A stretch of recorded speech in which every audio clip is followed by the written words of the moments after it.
Yo, what is up? It's Terror Talk. I'm Will. And I'm Hector. And today on Terror Talk, we're going to talk a little bit about a new movie you may have heard of called Gremlins 2.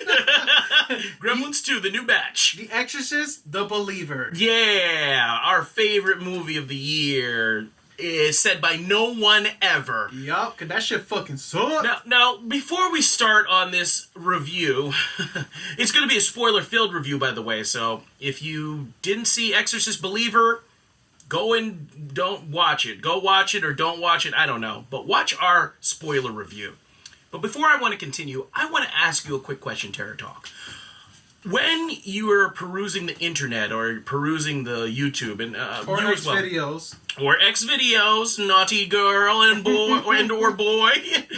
When you're perusing those videos, do you ever see those videos of billionaires like Mark Cuban or like any type of Warren Buffett? And basically they say, hey, listen, in order to get rich, in order to make some money, give up the cafe con leche. You ever hear that? They say, save your money, put away $50 a month, put it in a mutual fund, right? They tell you that. They say, skip the coffee, make your food at home, do all those things, and you're going to be rich like me. But the fact of the matter is that when Mark Cuban is saying that kind of stuff, that's not how he got rich. That's clearly not how Mark Cuban got rich. Mark Cuban got rich by creating a company, selling it for a large amount, buying other companies, things of that nature. Warren Buffett didn't get rich by just going to invest in a mutual fund. He picked stocks, he used leverage. You're like, wait a minute, this is a review for Exorcist Believer. What's the point? I'm getting to it. And don't click away, don't just relax. Click away, I'm teaching you something. Jesus. So, the fact of the matter is that Warren Buffett, Mark Cuban, all these billionaires do not want you to be rich. They want you to have the idea of being rich. They want you to have the idea that you can make it.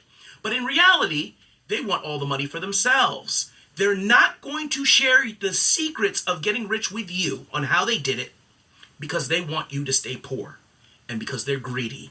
Just like the creators of The Exorcist Believer. You see what happens when you're patient? Yes. You just gotta wait. Exorcist Believer creators, Universal and Blumhouse, along with Peacock together, purchased the rights of The Exorcist for $400 million. Insanity. That's one house in New Jersey. Yeah, that's one house. Yeah, in the bad part of New Jersey, by the way. Yeah. Not even Montclair. No, you ain't getting in Montclair. No way. In Montclair, you're going to have to pay $400,000 over asking price to get something. But anyway, the fact of the matter is they went and they bought this product and they put out movies. They're putting out movies. This is supposed to be a trilogy, by the way. All this to say that this Exorcist Believer feels like, no, it doesn't feel like, it is a cash grab for money. There is no originality in this. There is no good ideas. It's all to get your money. It's one big scam. Shame on you. Yes. We should get that on a t-shirt. Right. Shame on you, Shame Rotten on Tomatoes. you. I didn't forget, assholes. Yeah, so Exorcist Believer. Is it as bad as people are making it out to be? Hector, what do you think? You know what? You guys saw my reaction. Maybe you didn't, but I know he saw it. I saw his. I went in with the high hopes. I was like, oh shit, it's on. I brought my mother. Mm-hmm. It's like old times watching The Exorcist. You know what I mean? You said The Exorcist was your first horror movie you ever seen, and you saw it with your mom. Correct. Yeah. So it was on. I was like, let's do this shit. We were laughing in the movies. It's not a funny movie. It's not. Everyone was looking at us like, what the fuck's so funny? I'm like, there's a lot of hilarious scenes in this that's not supposed to be funny, all right? But it just didn't deliver. It wimped out. There was moments where it should have gone all the way. Just like the original. This is why we said before in our last video, The Exorcist, no one could recreate The Exorcist like they did. No way. Because they took it there. There was moments in this movie I was like, oh shit, it's about to go down. And guess what? No, nothing went down. They never took it there. No. They were almost afraid to take it in those areas that you think they're going to go and in, then also, being that, okay, well, the two girls go missing in the woods, right? Being that happened, I was going to get a little bit like, oh, maybe they got, raped by somebody. Well, yeah, they allude to that because they do the rape kit on them. But then they showed that there was no... They said it that there was no abuse. No abuse. So this time around on Exorcist Believer, and this is 50 years later. Come on, guys. Exorcist Believer follows the exploits. Leslie Odom Jr. stars in this movie. Oh, that's Leslie Odom Jr. Yeah. I knew I recognized him. Yeah, there you go. Didn't even know. The whole time I was watching, I was like, Jesus, who the fuck is this guy? I know him from somewhere. I love Hamilton. Hamilton. Yeah, he was great. So Leslie Odom Jr. stars in this film. It starts off with them in Haiti. He's with his wife. She's pregnant. They're gallivanting around, having a great time. But unbeknownst to them, it's an earthquake that comes in and destroys everything. But before that happens, his wife gets a blessing for their unborn baby. He's left with a decision at the end of that because the earthquake was severely devastating and it left the mother severely injured. So the doctors come up to him and say, hey, listen, you got to make a choice. They both ain't going to live. You got to pick one. Yep. And we don't know what he picks yet at that moment. It comes in later. Then we fast forward 13 years later. 12 years later, he's with his daughter. So you think, oh, he picked his daughter. She misses her mother. She only has remnants and ideas and memories and stories about her, right? Just stories about her mother. She steals a scarf. She steals a scarf. So she wants to contact her mom. This is the whole conflict now. So she goes with her friend. They go into the woods. They have their little medallions. They have their mini talk to me session. And guess what? They bring back home a demon. And instead of one teenager getting possessed, we get two this time around. Exorcist believer. But why the woods? That's such a random. Like I remember when I was watching that scene, I was like, "How the fuck did they find that spot?" Yeah. This is one thing I wanted to ask you about this because I don't know if a lot of people picked up on this, and let me ask you if you picked up on this. There's a scene where before they're about to do their séance, the little girl, what is her name, Angela, I believe, she's sitting there, and that's our main character, by the way. Let me preface this with you. No other character matters in this movie other than Angela and Leslie Odom Jr. and maybe the nurse. That's very... Yeah, that's it. Well, Nobody else matters. I have some beef with the nurse, I gotta say. Well, we'll get to that. We'll get that. Yeah. But one question I want to ask is, I don't know if you picked up on this. There's a scene where they're in the classroom, and Angela is like whispering to this other black girl behind her. Okay. And they're just whispering. It's inaudible. You can't hear what they're saying, right? So she's blah, blah, blah, blah, blah, blah. They go out to do their ritual. But as they're leaving for their ritual, and this is the same girl they said they were going to be at her house, so to cover for them while they do the seance. Whatever. And in the bus, she's looking at them. She's sitting in the bus, the other black girl, sitting in the bus and watching the two girls go into the woods. And she smiles a little bit. Did you notice that? No. Yeah, so she has like a half smile as they're walking into the woods. So I'm like, what's going on there? Did she give them the idea? That's like some It stuff, if anything. Remember, like the movie It? Like, the background. influence. Exactly. Mm-hmm. Yeah, the subliminal No, stuff. I did not. I did. Yeah. When I watched the movie, there was a couple of things that stood out, especially for the beginning. Mm-hmm. Well, one was like, why they kept showing her. You know what I mean? Yeah. That specific girl. Yeah, the other girl, right? And then I was just kind of like, okay, I thought she was going to be together with them, and she wimps out and leaves and stuff like that. Yeah. But they were whispering it was inaudible. Yeah, see, I didn't pick up on that smile, but I was just kind of like, what the fuck do you keep showing her? And watch it again. You want to watch the movie again? Yeah, definitely. But what was with the boxing scene with Leslie Odom Jr.? Yeah, well, it was a callback to the first movie because the priest was a boxer. But still, it's just you touched on what I hate the most about Exorcist Believer, and I hate this movie. Spoiler alert, I hate it. One of the biggest reasons why I hate it is because they take bits and pieces of the first movie, the first Exorcist movie, and they bastardize them. Like the Leslie Odom Jr. scene. He's a boxer because the priest in the first movie was a boxer. Yeah. Oh, when they're testing them after they get out of the woods and they're testing them for all kinds of things and diseases, they say, hey, it's going to be a little bit cold. You're going to feel a little bit pressure. Just like they said, hey, it's going to be cold. You're going to feel a little bit pressure. They were like, there's a scene where they're in the midst of the exorcism, and he goes, oh, does the power of Christ compel you to do it? And I was like, yo, are you kidding me? You took everything from the original Exorcist movie, you twisted it in some weird manner, and you just copied it shot for shot, frame for frame. Every single thing they do, they just take it and make it worse. Even like the jump scares. Like the jump scares in the movies were just natural environmental scenes. And they'll just go straight to another scene. It's just, like a busy street. Yeah. I don't like how the original Exorcist, if you ever watch that again. Yeah. Some of the jump scares, because they cuts to different scenes so fast, you're like, well, that kind of stuff. Yeah. But they did it in a stupid way, in my opinion. It was so stupid. The jump scares were so dumb. I was like, all right, it's too much that is predictable now. Mm-hmm. And I was just like, all right, here comes the next scene. Where here we go. Yeah. It's going to be a car. And the editing choices were like you said, with the jump scares, the editing choices. So the girls are gone for 3 days. They find them in a barn. There's a bunch of horses, or one horse that's dead. So the kid of the father of the owner of the farm finds them in the shed, and then he's like, "Dad, I need help." And then he goes, "Dad!" And then but Dad doesn't come out of his mouth. It's sirens that come out of his mouth, and I'm just like, what is this? Yeah. David Gordon Green is a hack. I really think that Halloween 2018 was lightning in a bottle. It was by accident, because everything else is garbage. Every other horror movie's trash that he made. You think he's comfortable? I don't think he's comfortable. I think he's actively trying to shit on every single one of the movies out there that we hold true and beloved. And this is part of a trilogy, this one, right? This is just the beginning. He is a part of a trilogy. Is he doing the next one, though? I think so. He can't. Well, he has to be fired. Now, he has to go. So far, all the reviews have been terrible. It's awful movie. Because everybody's like, what the fuck was that? Yeah, it's an awful movie. Yeah, it's just dumb. So anyways, like you were saying, they're in the woods. Yeah. They do their seance, I guess, and they become possessed. Yep. They go missing for, 3 days? 3 days. So, it was kind of like that movie Prisoners with... very similar. Yeah, very but worse. Like yeah.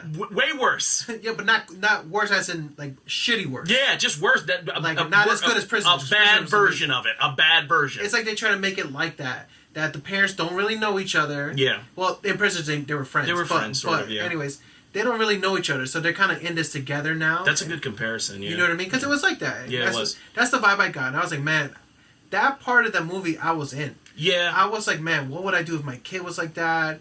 Holy shit. And, you're seeing how they're, like, slowly breaking down, especially with Leslie Odom Jr. Mm-hmm. Like, people are trying to cut... Well... That priest breaks in his house and tries to do voodoo shit. Yeah, I think that was his neighbor. That was the boxing friend, right? Yeah, his friend, yeah. Yeah, he breaks in his house and tries to do some African voodoo in there. in the daughter's room. Yeah, then, he's skeptical. Now, the reason why the movie's called Exorcist Believer is because Leslie Odom Jr. does not believe anymore. He was a devout Christian. Yeah. He was a devout Christian. At one point, he went through all the things. He said he went through all the trials and everything. But...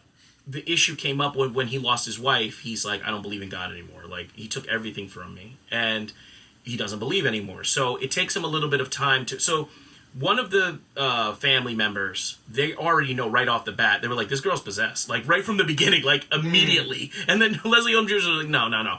I'm going to go interview some mental hospitals because I got to put my daughter in a mental hospital because she's acting really crazy. So... It takes him a little bit of time to believe. So it's called Exorcist Believer because Leslie Odom Jr. is the believer. So it takes some time for him to actually be like, oh, okay, something's really happening because of the nurse, your favorite character, the nurse character. Ann Dowd plays a nurse who used to be a nun, but she stopped being a nun because she got pregnant and had an abortion. So she was like, I can't be a nun anymore. So one of the little girls, Angela, the main girl, the favorite girl of the movie, by the way, she tells her, hey, gives her name, the name that she used for Sister Mary, whatever, Sister Mary, and knew about her abortion. And she's like, nobody knew about that. She never told nobody. She said nobody knew about that. And then Leslie Odom Jr. is like, okay, maybe there is something there. I can't believe that's Leslie Odom Jr. You know the whole movie? Because the whole time I was like, who the fuck is this guy? Yeah. and then I checked his IMDb, and I didn't see Hamilton. Mm-hmm. And I didn't even see his name. I'm just like, I'm such an idiot, man. You're see him wearing... You're like, I need to see you wearing colloquial clothes. I'm just like, he just starts singing out of nowhere. And might as well have shit. Might as well have made it better. Yeah. It would have made it better. So, Ann Dowd recommends... she's the nurse / ex-nun. She says, hey... why don't you check out Ellen Bernstein? She wrote a book about exorcism. Here, read this. So he reads it. Of all the people. Yeah. Her. Well, first of all, if this, in the universe, this is what I mean by David Gordon Green shits on this entire movie, because in that respect, right, when we meet the Ellen Bernstein character, all we know from the first movie, there's no way in hell or heaven or earth that she would have wrote this book, right? Wasn't that the most unbelievable aspect of it? Why did you write this book? And that she was some hardcore, expert in, what you call it? She started learning. She started learning about exorcisms. I've learned every religion and every single exorcism. Oh my god! How about that monologue? I was like, what the hell is going on? Yeah. Even the scene where she tries to do an exorcism in the house. Oh, we'll get to that. We'll get to that. We're getting there. We're getting there. Wait up. Hold your horses. Anyways, they call her, and then they go to her house. That was a beach house. Yeah. It was a beach house. She's an alcoholic. Yeah, she's an alcoholic. She's in that bottle yeah. every scene in this movie. Yeah, she was. She was an alcoholic in the scene. So they go to her, ask her for help. She gives the longest, most boring monologue about going to different priests and this and that. I've learned every single religion. Yeah, it's Mesopotamia. Yeah, they all have a specific through line. Like, okay, ancient aliens. Yeah, I learned them all, and I'm sitting there like, okay, can we get on with this? First of all, I'm already checked out because I don't believe that she would have wrote this book. And then writing that book has made Reagan estranged from her. No shit! Yeah. Like, of course she's going to be estranged from you. You're telling the most intimate things that happen in detail for everyone to know. You're already famous. You're already famous, and now you're infamous. Like, this was something that she was trying to keep under wraps. Yeah, why would she write that book? Of course Reagan's going to be estranged from you. You're telling the most intimate details about their life. You're already rich. You're already famous. Now you are infamous. Mm-hmm. This doesn't make any damn sense. And so then we move on to being like, okay, Ellen Burstyn's character is like, I'm going to help you guys out now for some reason. Like, why? Yeah, like... I'm like, can you call that priest or someone that they know? Yeah. Because I'm like, why the fuck... When she came, and then pretty much she says yes to helping them, and then she goes to the house. Yeah, they go to the house together with Leslie Odom Jr. They go, first of all, they find out, she goes to the hospital first, right? Yeah. Because she sees the Angela character, our main character, in the hospital, and she's like taunting her, and she's like, okay, where's the other girl? He's like, oh, they took it home. They went home, they decided to stay home with it. And I'm like, wait a minute. So the two families are different in the sense that the one is a nuclear family. And they have, like, the two daughters, a son, you know, they go to church every weekend, they keep up their appearances. And Leslie Odom Jr. is a single parent, but he doesn't believe in religion, blah, blah, blah. So for them to be so devout and understand from the beginning that they already know that this kid's possessed. They say, right off the bat, this kid's possessed. The wife mentioned it.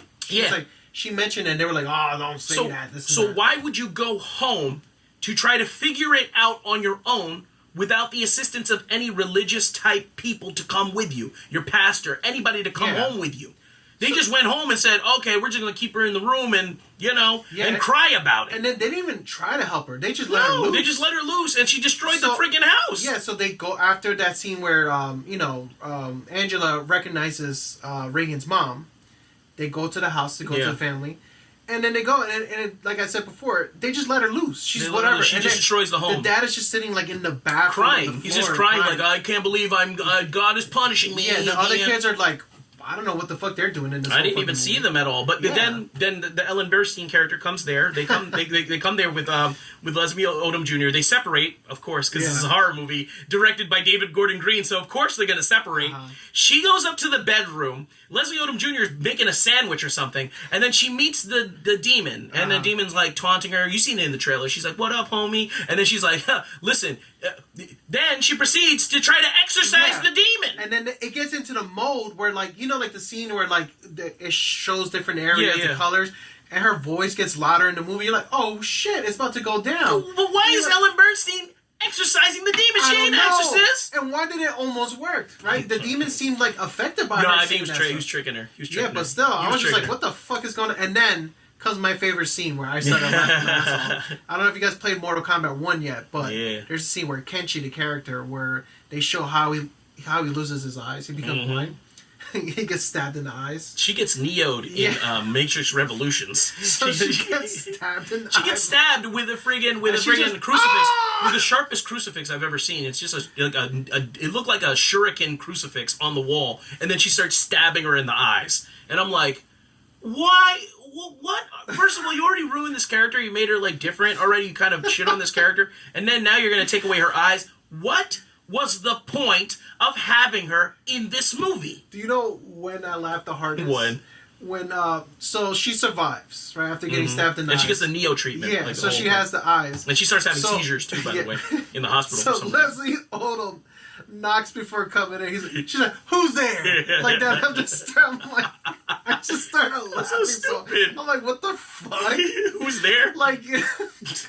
It's ridiculous. She knocked to come in like, hey, I don't want to disturb you. Like, she could fucking see. This movie is trash. But up until this point, it's not egregiously bad. We're nitpicking here and there, right? It's not egregious yet. It's not offensive yet. Where it fell apart for me and where it completely destroyed, you guys want to know about that exorcism scene. That's the coup de grace. That is the climax, right? Where all the shit's supposed to go down. This is where it falls apart. Like, once Ellen Bernstein gets her eyes gouged out, the movie goes all the way downhill, like 100% downhill. Like, what happens, right? What do? They pretty much started Avenger crew. It's even. Hey, did you ever wonder if the Avengers were like completely inept and they were fighting a demon? That was the first movie. They decided to fight a demon. They get all these different religions to try to exorcise these the demon. Or demons. I don't know. They don't really make it specifically clear if it's one demon possessing two people or two different demons that are just kind of tag teaming in and out. See, I took that was one, right? Possessing two both. People, right? Yeah. So multiple possessions at once. Because they were connected. So that's why I got like, okay, being that they're connected with the pulse. The pulse, yeah. And that's why I was like, it must be one demon. It wasn't, that's not a bad concept if you think about it. But the execution, though... The execution was terrible. Execution. It's all about execution. You can have the greatest idea on paper, it looks great, but once you do it, if it's shit, it's shit. Let me ask you this: imagine if Michael Bay directed Schindler's List. Do you think it'd be just as good? It wouldn't. I'm telling you right now. It's just, I can imagine it's just not good. It wouldn't be good. It's like Tim Burton doing it. It's not good. No, it'd be awful. Directors, you stay away. You just say, don't do that movie. Yeah. Great idea. Schindler's List is a fantastic, heartfelt story. Movie. But you don't want Tim Burton directing it. Never. No. He should never direct it. Or Eli Roth. Eli Roth. You'll see some stuff in that one. Oh, man. He'll definitely do the torture stuff. Terrifier, what's his name? Damien Leone. Yeah. What's going on, Damien? What's up, buddy? Remember this guy? Yeah, remember me? We talked for a bit. But anyway, so it all goes downhill from that point on. Because they assemble an Avengers team of priests. You get a Protestant guy? Well, I got the tongue-talking ones. The tongue-talking? Yeah, the guy with the glasses. The root stuff. The African stuff, yeah. No, they were... The one chick was African, right? She was West Africa, right? Yeah, I believe so, yeah. And then the other guy with the glasses... Weren't they together? He was the tongue-talking one. They were together. But he did a different type? He was saying that, Leslie Odom didn't want to go to the church because she freaks out when she starts seeing people talking in tongue. Oh, okay. That's why I knew that that was him. So you got that guy, and then you get a... Evangelical. You get a nurse, the nurse, right? Which the nurse, man, it's like... What was your problem with the nurse, exactly? See, my problem with the nurse is this. She was badass. And I was like, alright, she's going to fucking handle business, right? Mm-hmm. But my problem is, throughout the whole movie, she wasn't a nurse. Like... When she fell, she's dead. Not at all she's doing CPR or anything like that. That's the first thing I would do. I'm like, oh shit, this girl's dead. Let me start some chest compressions, call 911, and get it going.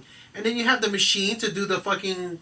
to do that. Okay. There's just AEDs you could just use. That's just better. And so your problem with her, she was a bad nurse? Yeah, that's it. Yeah. Well, she was more of a nun than a nurse, if you think about it. It's just how, medical stuff in movies. Man, that really bothers you, man. I get it. You gotta because the whole time I was like... But this is a movie about a demon possessing little girls. Well, at this point, who the fuck... And then what about the West African chick, right? Yeah. I'm saying, I may be wrong, but I believe that she's from West Africa. Yeah, right? She's from Africa. We just say Africa, because she's definitely African. I thought of her West, but anyways... They should have let her fucking do it. She was handling business. She seemed like she was doing okay. Yeah, the fucking smoke went up the chimney. I'm like, oh shit. Yeah, why the fuck are you guys stepping in? So they're avenging. They're trying to stop these demons. They're getting their asses kicked a little bit, right? So like the demon is like pulling out all the spots. But I mean asses kicked, like Ann Dowd's character comes in and she got the cross, she got the Bible, she's like saying all the scriptures, right? Everybody's saying Our Father, and then they're like, that hurts a little bit, but then they're hitting them with the deep dark secrets, if you know what I mean. It's like baby and everything. It's like your baby burns in hell, baby. And then Leslie Odom Jr. is like, I'm gonna start praying now. And then this is the twist. We find out, not the twist, but the big reveal. We find out, and this was kind of a sad scene. I was like, oh, this is getting me a little bit. We find out that he asked the doctors to keep his wife alive and have the baby die. And they were like, ooh, what a twist. And he starts breaking down.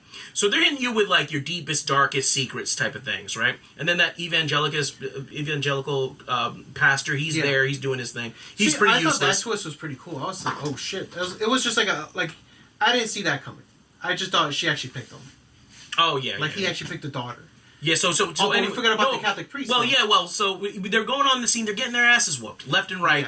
Yeah. Just in Avengers fashion, all is lost moment. So they get to the point where the demon is like, I'm on your left. Like right. Yeah, right. That's the Avengers Endgame. So the demons are like, listen, we're done playing with these girls. The demon is like, I'm good. I'm going to head back to hell. But first, I'm going to give you a choice. you can keep one of these hoes, but I'm going to take one of them.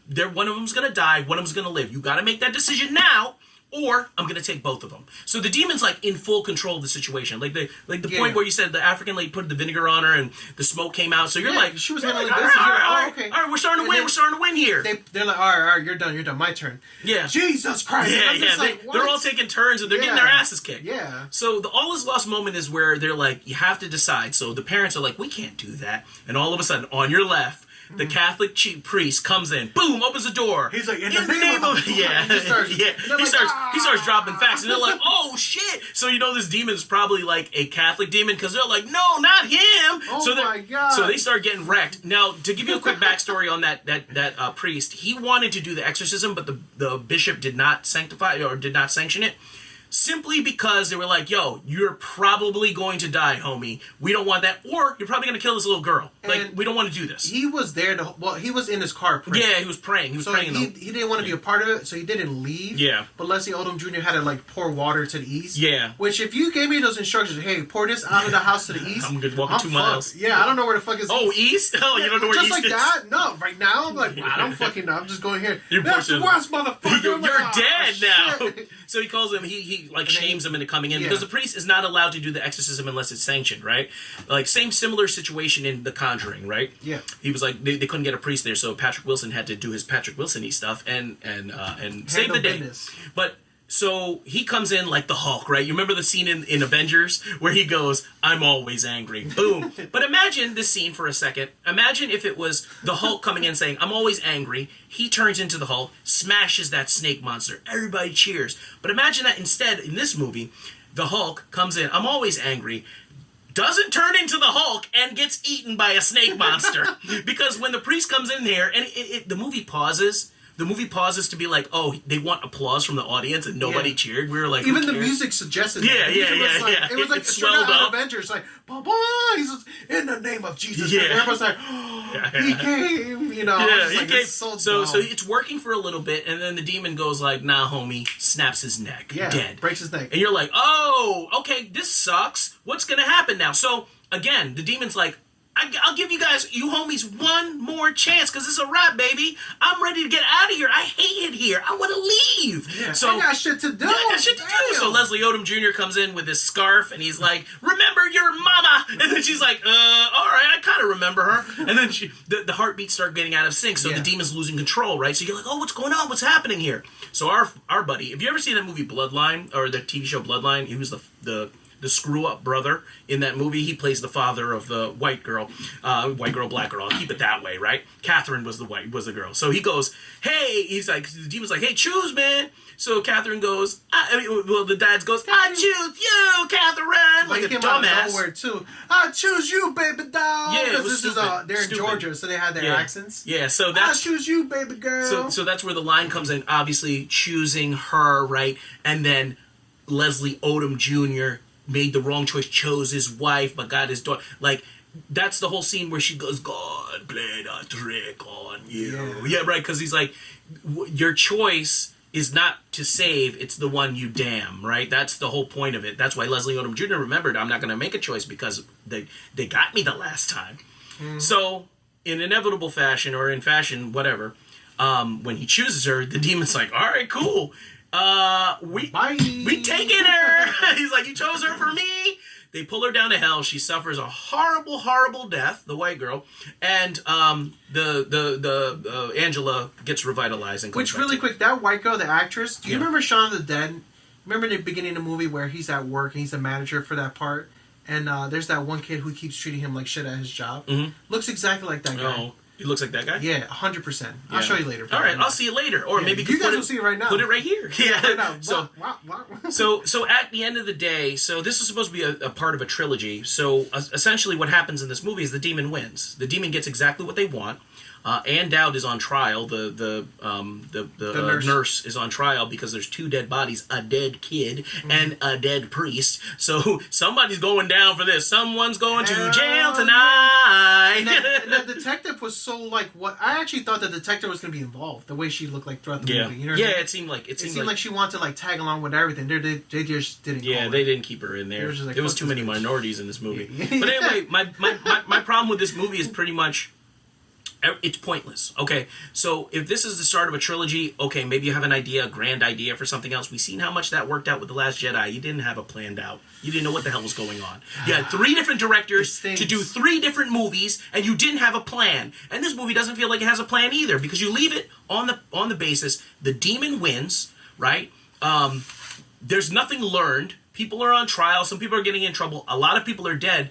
We don't even know what's going on with the White family. So the White family loses their kid. She's gone. She is literally in hell. But the funny part about that is that family was the more saving faces, right? They were they were going to church and everything like that. So I want to ask, do you think this is a commentary? Because they make mention of the fact that, oh, you know, she didn't get baptized yet because we want the grandmother here. We got to take the pictures. So they moved it a week forward. Yeah, so we got to move it a week forward. So is it trying to say something that real faith doesn't come from just coming to church and taking the communion, taking the Eucharist, right? Like taking the body. Like, is that just all for show? Does real faith come from within? That's why they're punished? I don't know, because the movie's not interested in that question either. First off, I don't think so. That would have been very clever. Yeah, but I'm trying to grasp at straws right here because I don't know what the movie's about. I haven't been to church in a while. Now, I went to Catholic church. I did my time.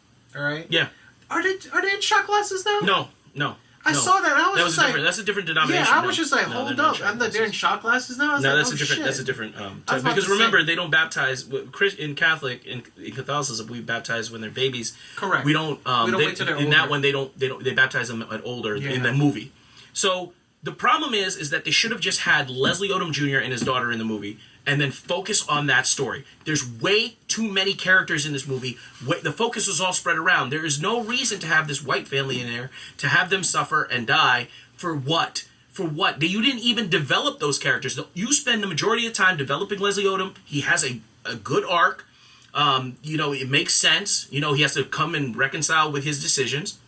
Even the Ann Dowd character, she has somewhat of an arc, coming back from being shamed and having the abortion and things like that, and then coming back to her terms and back to her religion. And it's funny because as a nurse, as a nun, you're there to help people, right? Yeah. And she chose another profession as a nurse. You're there to help. You're selfless. So it was a good arc for them. But the other family, the White family in the movie, you get no development, and they get the crux of the suffering. And then when it happens, you're just like, okay, what was the point in killing her anyway? Like, I don't feel bad. I just feel weird. Like, what was this? Yeah, I have to agree with you, man, because I didn't feel anything. Like, and then the whole time I'm wondering, where's the other kids? Yeah, where's the other kids? She has two whole other kids. And another thing I had a problem with is that at the church scene where she disappears after she does when she goes to I guess where the wine is. And Yeah. We're talking about the White family. It's the scene. It's the scene in the trailer, and which is like body in the blood. Yeah, it sounded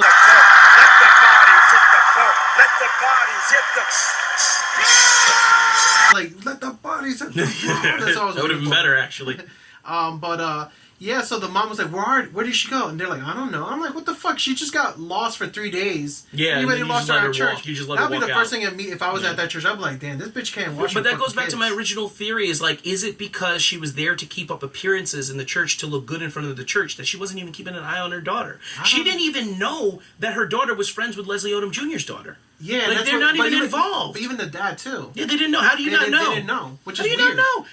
The daughter, they hung out, and the daughter, the white daughter. I keep calling them the white daughter, but Catherine knew the name of Angela's father. Yeah. So like, what is that? How do you not know that that's your daughter's friend? They were that not involved. But it's also Leslie Odom too, because he didn't know that they were friends. Yeah, he didn't. He didn't either. He had to call. True. It was the one chick that with the you said was smiling. Yeah. He had to call her family. He had to call her to put the pieces together. But they don't do any development with these characters, and there's too many people in that exorcism at the end. There's they try to do the Avengers. It's Avengers. It's Avengers. They got 15 people in that room doing all kinds of weird stuff, and none of it's working. Meanwhile, the other religions is like.